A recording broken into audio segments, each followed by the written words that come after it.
cut down exercise 1. So let's look at it from a defensive standpoint. Now, like I said earlier, it's not the highest percentage move, but it's still good to be able to move in a powerful way with this one. So what we'll do is we'll start off perhaps in a position where your hands might be higher. So, you're in a fight situation and anything can happen in a fight. Your hands could be higher, they could be lower, there could be 3 people wrestling you, you could be dealing with an attack from a weapon. So you might find your hands in a high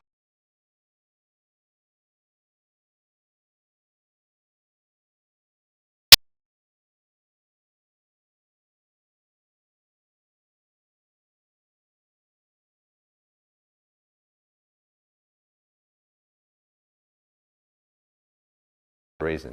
And a strike's going to come through on this plane. So he's coming straight through to strike the chin or the jaw. And as he comes through, we're going to just cut down into a guard formation.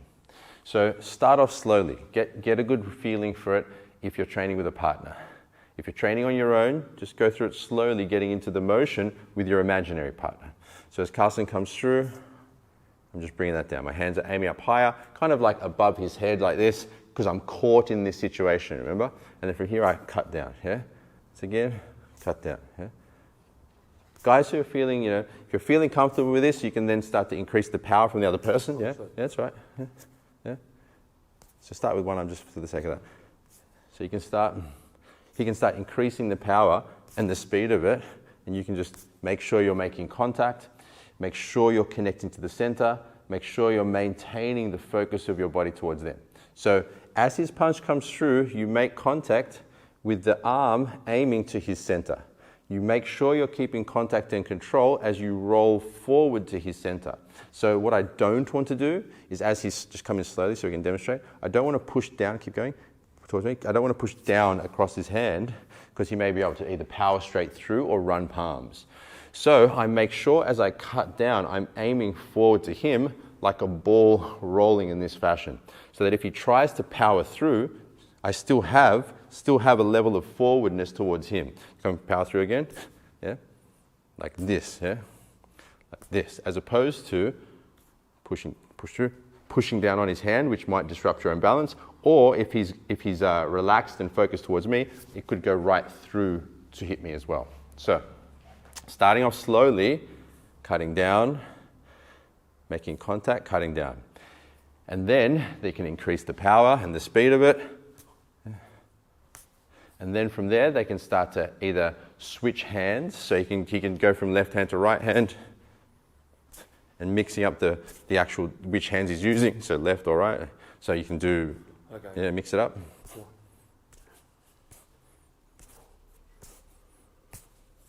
Making sure, the primary is to make sure you're actually controlling this line of the center, so that as the strike comes through, I'm able to redirect any forces away from me. So I cut down through here and I still have this line. You wouldn't actually, in application, so let's build on this exercise so I'll show you what I mean. In application, you wouldn't just stop there. You wouldn't just defend and go, okay, hit me again. You're more likely to defend and then follow up with a strike straight away. Follow up straight away with a strike. Yeah, that's the initiation, right? And getting used to this technique or movement. Now, let's say you're comfortable with that. You're comfortable with slowly doing it in this way. You can even start to go into a rhythm of left and right.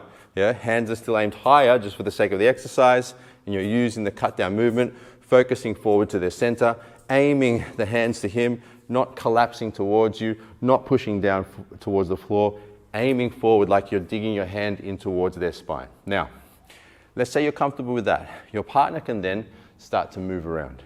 So Carsten can move around as I'm keeping this formation just for training's sake. This is skill development, right? I'm not going to fight someone and go, come on, bro, let's go. It's just there for skill development. As he moves around, I keep the hands up, and as the punches come in, I cut down, cut down. I stay tracking towards him, I cut down. Then you can add to it from here. If you feel super comfortable with that, you can then go from cutting down and then following up, yeah?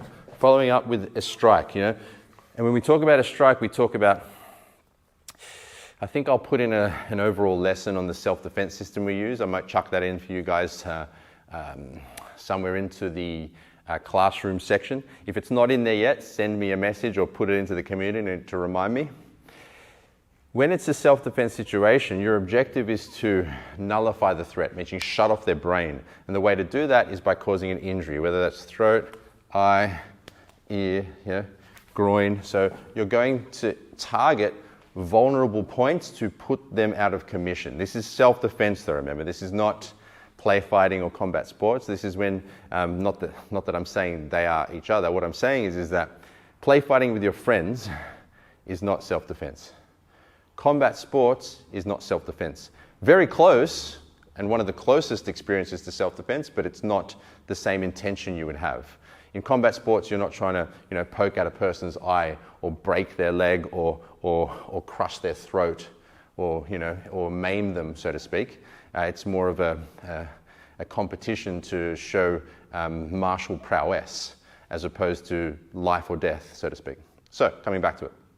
If we're doing our follow-ups, for example, where the punch comes through, I cut down, then you want to think, okay, what's available here? Okay, I can go straight through to a chits out to the throat. Or from here, I can cut down and keep my center, I can go straight to the groin here. So you can start playing around with follow-ups as well, yeah? As it comes through, cut down, follow-up, yeah? So you can put that on as well, because I know there's a lot more advanced guys in this group. We're coming up to nearly 3,000 students in here in just over 8 weeks, which is pretty phenomenal. I'm so happy with you guys in the community. But coming back to the exercise, start off slow. Just getting used to using the cut down from a higher position, controlling the center, feeling like they can't actually push through or strike through you. Then you can start to speed it up and they move around. You can move around and speed it up, move around, speed it up, and change the actual angles as well. And then you can start doing follow-up. So from here you can follow up, follow up with different follow-throughs, which we'll go into more as we go. That's more for the advanced guys. Okay, so that's using the cut down in a defensive nature. Any questions? Put them in the community, and I look forward to seeing you in the next video.